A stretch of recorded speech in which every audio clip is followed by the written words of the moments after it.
दोस्तों चलिए शुरू करते हैं एक दिल को छू जाने वाली हिंदी कहानी। जान पहचान लव स्टोरी है। हिमांशु से मिलने को क्यों बेकरार थी सीमा। कहानी सुनने के बाद लाइक शेयर सब्सक्राइब जरूर करना। अब चलिए शुरू करते हैं कहानी। जुलाई की एक शाम थी। कुछ देर पहले ही बरसात हुई थी। मौसम में अभी भी नमी बनी हुई थी। गीली मिट्टी की सौंधी सुगंध चारों ओर फैली हुई थी। सीमा को 2 घंटे हो गए थे। वह अपने कपड़े फाइनल नहीं कर पा रही थी। क्या पहनूं? बरसात भी बंद हो गई है। समय देखने के लिए उसने घड़ी पर नजर डाली। 5:30 बज गए। लगता है मुझे देर हो जाएगी। उसने जल्दी से कपड़े चेंज कर माँ को आवाज़ लगाई। माँ, मैं जा रही हूँ, मुझे आने में शायद देर हो जाएगी। सीमा लगभग भागती हुई एयरपोर्ट पहुंची। लतिका मैम ने उसे देखते ही कहा, कम लतिका। Yes ma'am. यह कहते ही सीमा उस लेडी के पीछे हो ली। वो लतिका नए हेयर कट में बेहद सुंदर लग रही थी। साथ ही टाइट जीन्स और टाइट टी शर्ट, गले में बीड्स की माला और पैरों में सफ़ेद रंग की हाई हील उसके हेयर कट के साथ उसकी सुंदरता को और बढ़ा रहे थे। कॉलेज में हमेशा लतिका मैडम को साड़ी और सूट सलवार में ही देखा था। उसे थोड़ा अटपटा जरूर लगा, लेकिन ठीक है, उसे क्या लेना देना। वह तो सिर्फ अपने काम के लिए आई है। रेस्टोरेंट ढूंढने में कोई परेशानी तो नहीं हुई। लतिका मैडम ने उसके कपड़ों पर नज़र डालते हुए पूछा, सीमा लव स्कर्ट और ढीला सा कुर्ता पहनकर आई थी और बालों की पोनी बनाकर उन्हें बांधा था। नहीं मैडम, ज़्यादा परेशानी नहीं हुई। अच्छा है, अभी हिमांशु जी आ रहे हैं। तुम अपने सारे सर्टिफिकेट तो लाई हो ना? जी मैडम। उसने अपने आसपास देखा और बोली, वैसे मुझे लगा था कि देर हो गई है। लतिका के साथ बैठा रानी हंसते हुए बोला, तुम्हें अगर देर हो जाती तो यह रोल किसी और को मिल जाता। वैसे भी बड़े लोग जल्दी कहाँ आते हैं। लतिका मैडम ने उसे घूरा और बोली, रानी तुम कब सीरियस हो गए? फिर सीमा की तरफ देखकर बोली, इसे तो तुम जानती हो ना, यह रोनी है। Yes madam. तभी 2 और लड़कों ने रेस्टोरेंट में प्रवेश किया। वे तेजी से चलते हुए लतिका मैडम की तरफ आ रहे थे। आज तो गर्मी ने हद कर दी है। उसमें से एक ने अपनी जेब से रुमाल निकाला और पसीना पोंछने लगा। इतनी देर कहाँ कर दी सुमेर? मैडम, बरसात हो रही थी इसीलिए थोड़ी देर हो गई।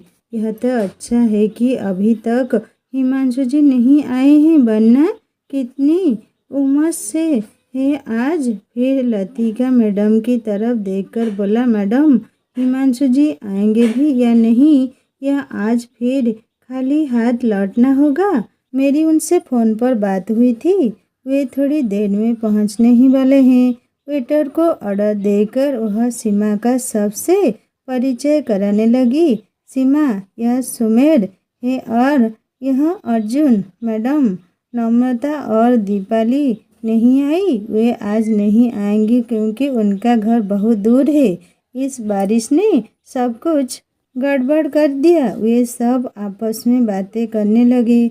सीमा आसपास मौजूद एक एक वस्तु का मुआयना करने लगी। यह सोच रही थी कैसे होंगे हिमांशु जी, जिनका सब इंतजार कर रहे हैं। उसने अपने चारों तरफ नजरें दौड़ाई। साथ वाले टेबल पर अगड़ उम्र के 2 आदमी बैठे थे। अरे यार, फिर से बीबी का फ़ोन है। जरा सा मज़ा भी नहीं लेने देती। सुन लेना, दूसरा आदमी बोला। हाँ, तू हुक्सी ऑर्डर कर, मैं फ़ोन सुनकर आता हूँ। कुछ देर बाद दोनों शराब की चुस्कियों के साथ पता नहीं किसके ख्यालों में खो गए। ये आजकल के लड़कों ने अच्छी रीत बना रखी है डेट पर जाने की। सीमा, लो ना, कहाँ खो गई हो? उसने देखा उसके सामने बियर की बोतलें पड़ी हैं। नहीं मैडम, मैं नहीं पीती। अरे लो ना, आज से तुम हमारी मंडली में शामिल हो रही हो तो हम जैसा तो बनना ही पड़ेगा तुमको। नहीं मैडम, प्लीज़ आप मेरे लिए कॉफ़ी मंगवा दे। ठीक है, जैसी तुम्हारी मर्जी। आज पहला दिन है इसीलिए आज तुम्हें छोड़ देते हैं, लेकिन आगे से नहीं। लतिका मैडम ने यह कहकर वेटर को आवाज़ लगाई। 2 टेबल छोड़कर एक नवविवाहित जोड़ा बैठा हुआ था। सीमा ने देखा कि उस नवविवाहिता ने गुलाबी रंग की साड़ी पहनी थी और बहुत मेकअप किया हुआ था। उसकी साड़ी का पल्लू बार बार गिर जाता था। पता नहीं वह अपने पति को आकर्षित कर रही थी या फिर हॉल में बैठे लोगों को। पति उसके मुंह में चम्मच से आइसक्रीम डाल रहा था और वह अंधाओं से उसकी तरफ देख रही थी। बीच बीच में वह अपने आसपास भी देख लगी थी। क्या आइटम है? तभी उसके कानों में आवाज आई। सुमेर उस नवविवाहिता के लिए कह रहा था, छोड़ो न उसे, तुम इधर ध्यान दो। लतिका मैडम ने उसे डांट लगाते हुए कहा। स्क्रिप्ट क्या है मैडम? अभी मुझे कुछ नहीं पता। हिमांशु जी के आने पर ही सब फाइनल होगा। वैसे प्ले का नाम क्या है? एक मुट्ठी आसमान। और हीरोइन कौन है? तुम्हारे सामने तो बैठी है। क्या? सबने आश्चर्य से सीमा को देखा, जैसे कोई अनोखी लड़की देख ली हो। अरे अभी नाम फाइनल नहीं हुआ है। वैसे मैंने सीमा को कॉलेज के प्ले में परफॉर्म करते हुए देखा है। क्या कमाल की अदाकारा है। लेकिन क्या यह हिमांशु जी को? अर्जुन कहते कहते रुक गया। हाँ, क्यों नहीं? सीमा अपने आप में सिकुड़ रही थी। भले ही उसके प्ले ने कॉलेज में धूम मचाई थी, पर प्रोफेशनली वह पहली बार किसी से मिलने आई थी। ऐसी अजीबोगरीब जगह पर आप कुछ बोलती भी है या सिर्फ प्ले में ही अपनी जबान खोलती हैं? रोनी उसका मजाक उड़ाते हुए बोला तो सब हंस पड़े। अभी नहीं है ना, फिर देखना। लतिका मैडम ने उसका बचाव किया। अच्छा, कॉफ़ी तो लो। हाँ, ऐसा कहकर सीमा ने हल्के हल्के सिप लेने शुरू किए तो और बाकी सब बियर की बोतलें खाली करने लगे। सीमा को ये सब अजीब लग रहा था। लतिका मैडम की आज़ादी, उसकी तरफ उनका झुकाव क्यों कर रही है वे उसके लिए? क्यों उसे ही मिलने के लिए बुलाया है? इसी उघड़-बुन में डूबी सीमा ने फिर सोचा, बस एक बार काम मिल जाए तो अपनी प्रतिभा दिखा दूंगी और फिर सब बातों से पीछा छूट जाएगा। तभी अर्जुन ने अपनी घड़ी देखी। मैडम, लगता है आज भी हिमांशु जी से मुलाकात नहीं होगी। बहुत देर हो गई है मुझे, इसीलिए मुझे जाना पड़ेगा। फिर तो मुझे भी तेरे साथ जाना पड़ेगा, क्योंकि मैं तेरे साथ बाइक पर आया था, वरना 200 रुपये खर्च करके वापस जाना पड़ेगा। सुमेर कहते हुए खड़ा हो गया। मैडम, मैं भी चलती हूँ, बहुत देर हो गई है। इतनी रात तक मैं अकेली कभी भी घर से बाहर नहीं रही। सीमा भी खड़ी हो गई। लेकिन तुम नहीं जा सकती सीमा, क्योंकि ये दोनों तो पहले भी हिमांशु जी से मिल चुके हैं और इनके रोल फाइनल है। लेकिन यह तुम्हारी पहली मुलाकात है। फिर बड़े आदमी तो हमेशा देर से ही आते हैं। अगर तुम्हारे जाने के बाद हिमांशु जी आए तो तुम्हें न पाकर बुरा मान जाएंगे, और यह न तो तुम्हारे लिए सही होगा और न ही मेरे लिए। लतिका मैडम एक सांस में इतना कुछ बोल गई। कुछ देर बाद रोनी भी बहाना बनाकर चलता बना। बहुत देर से तलब लग रही थी। अब मौका मिला है। सबके जाने के बाद लतिका ने सिगरेट जला ली। सीमा को उसका धुआं बर्दाश्त नहीं हो रहा था।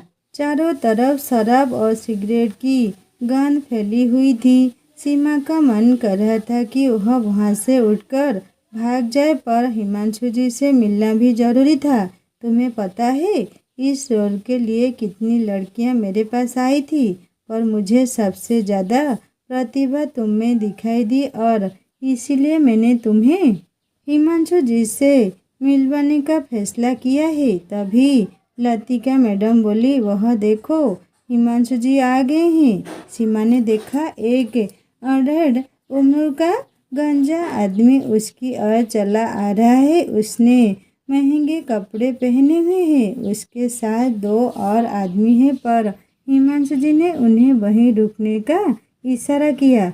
अरे बैठो बैठो, मुझे बहुत ज़्यादा देर तो नहीं हो गई लतिका, कहते हुए वे सीमा के पास वाली कुर्सी पर बैठ गए। अरे नहीं सर, सीमा हैरानी से उन्हें देख जा रही थी। सर, यह है सीमा, मैंने आपसे इसके बारे में बात की थी। उसने सीमा को ऐसे देखा जैसे हलाल करने से पहले कसाई अपने बकरे को देखता है। सीमा ने डरकर अपनी नज़रें झुका ली। ओहो, तो आप हैं सीमा जी, यह बहुत प्रतिभावान है सर। आप इसके सर्टिफिकेट्स देखिए। हाँ हाँ, ज़रूर देखेंगे इनके सर्टिफिकेट्स। उनकी नज़र अभी भी सीमा के चेहरे पर गड़ी हुई थी। सीमा, दिखाओ इन्हें अपने सर्टिफिकेट्स। जी मैडम, बहुत बढ़िया। उन्होंने एक उड़ती हुई नज़र उन सर्टिफिकेट्स पर डाली। वैसे तुमने इन्हें सब समझा दिया है ना? उन्होंने अपना एक हाथ सीमा के कंधे पर रख दिया। समझाना क्या है सर, आजकल की लड़कियां तो वैसे भी बहुत समझदार होती हैं। और उसने अपनी एक आंख झपकाकर इशारा किया। लगता है आप वेजिटेरियन हैं। हिमांशु जी उसके आगे पड़े हुए कॉफ़ी के कप को देखकर कहा। जी, मैं समझी नहीं, आप कॉफ़ी पी रही हैं? कॉफ़ी और वेजिटेरियन का संबंध सीमा को समझ नहीं आया। हाँ, तो सीमा हमारी साथी क्या क्या होगी, वह तुम्हें लतिका समझा देगी। उनका हाथ धीरे धीरे सीमा की पीठ पर सरकने लगा था। जी सर, सीमा की सोचने समझने की शक्ति खत्म होती जा रही थी। रिहर्सल कब से शुरू होगी, वह भी तुम्हें लतिका ही समझा देगी। कहते हुए इस बार उनका हाथ सीमा की जांघ पर आ गया। सीमा को लगा जैसे 1000 चींटियां उसके बदन पर रेंग रही है। सीमा झटके से खड़ी हो गई। मैडम, मुझे अब चलना चाहिए। लेकिन अभी तो जान पहचान नहीं हुई है, लतिका बोली। सीमा का चेहरा क्रोध से लाल हो रहा था। अपना पर्स उठाते हुए तेजी से उसने कहा, इतनी जान पहचान मेरे लिए काफ़ी है। वह भागकर बाहर आ गई और घर की ओर बढ़ने लगी। पूरा घटनाक्रम उसके दिमाग में चल रहा था।